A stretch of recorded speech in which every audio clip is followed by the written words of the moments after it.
The Handsome Devil Charming Killer documentary on Paramount Interview starts now. Very well spoken. This is what I do with women, you know? I use my charm, use my good looks. I fell very much in love with Wade. He's the ultimate bad boy. I almost thought I could fix him. I guess you know what comes across my mind. Murder.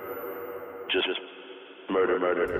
Well, he thought he was going to get away with murder. Of course, he did not get away with murder. A jury found him guilty and then voted the death penalty for him. But he used his charm and his good looks, and he admits this in interviews with the police.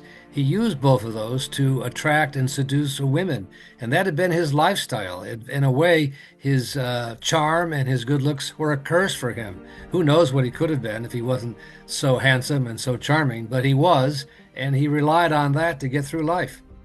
Well, we've covered, trials on a regular basis at the Law and Crime Network, but the reaction to this trial was really over the top. Even during his death penalty sentencing hearing, there were tens of thousands of people sending hearts and flowers online in support of this fellow.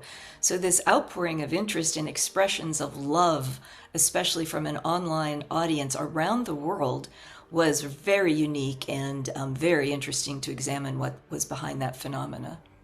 One of the prosecutors in this case, when we were speaking about this, said before Luigi Mangione, Wade Wilson was the most popular killer on social media, it's amazing what this outpouring of attraction to the handsome face, what this means to people. I stand here today to announce the indictment of Wade Wilson for the murders of Christine Melton and Diane Ruiz. I choked her out so she couldn't breathe anymore. I was on a rampage at this point. Losing control. I'm gonna be honest with you, son. Everybody in the state thinks you're a monster. There was always a question whether he had killed before, because he killed so quickly and easily. You wonder, are there other crimes? He did have a record of rather petty assaults and anger management issues, but no other murders that we know of. And it's not clear what on that particular night caused him to go out and kill two women and tried to kill a third. But he did.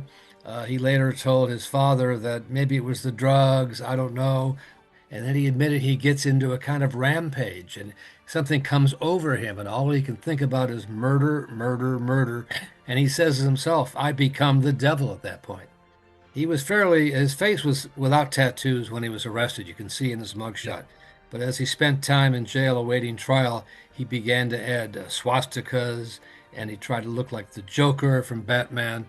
It's not clear why. A lot of versions of why he did that, to get attention, to perhaps join a white Aryan gang inside the jail there. We don't really know, but he seems to have enjoyed it. At one point, when the trial was about to begin, he got concerned that it would affect the jury to see all those tattoos, and he asked one of his girlfriends, online girlfriends, to get him some makeup to try to cover it up. She bought the makeup, but he was so inept he couldn't figure out how to put it on, and in the end he just went full tattooed. His lawyer said he was stunned. He said all these swastikas on his face, and he actually said to Wade, I'm Jewish, are we going to have a problem? And Wade said no.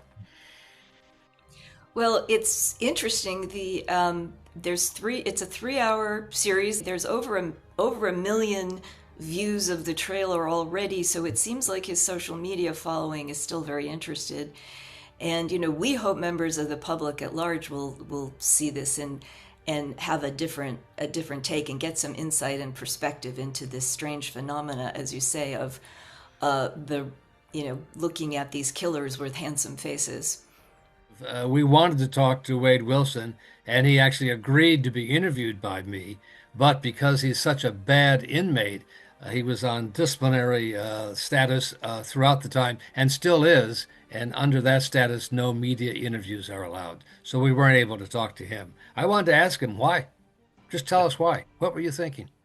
Well, as journalists, we always say it's important. The follow-up is always important. He has a appeals hearing for the death sentence on mid-February, so there may be more that comes from there.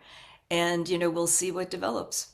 At Law and Crime Network, we saw just huge audience interest, and then we began to see all the social media, how it exploded on social media, and thought this is different. This is worth thinking about, talking about what leads to that, what leads to these women to fall in love with a brutal killer. During his death penalty hearing, as I mentioned, literally as you were watching the comments on one side of the screen while the trial was being broadcast, hearts and flowers reaching out to him. And this was the first time, though, that some of the women who were deeply involved with him spoke out and told their stories. It's been several years now since this happened and they were involved with him. This is the first time they've really shared their stories and spoken at length with a lot of perspective that they wanted to get across, looking back on what happened to them and what they went through. So this is the first time you're really going to hear from some of the women who were Mila, his girlfriend at the time, who he almost killed and was a key witness against him at trial, and Alexis Williams, who later fell in love with him and believed in his innocence and supported him during trial until she learned in great detail sitting in the courtroom of everything that happened, and then she broke with him. And they both wanted to share their stories in the hope that others would learn from their experience, and that also it was very important to them that our program was going to honor the victims in this case, really two wonderful women who just randomly came in contact with this fellow. And that was very important to everybody who helped us. And we spoke at lengths with the prosecutors and the detectives for the first time, who shared really insights into their investigation in the trial. And everyone felt it was important to achieve justice for the two victims here.